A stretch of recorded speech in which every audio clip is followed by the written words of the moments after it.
Samahan mo nga ako lang.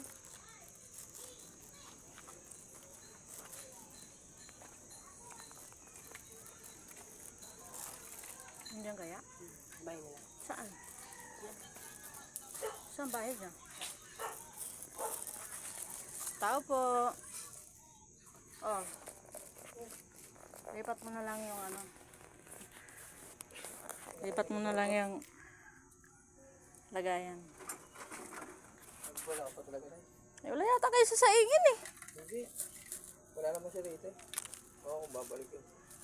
Hoy, pasensya. Ang asawa, ganun. Hindi pwedeng ano.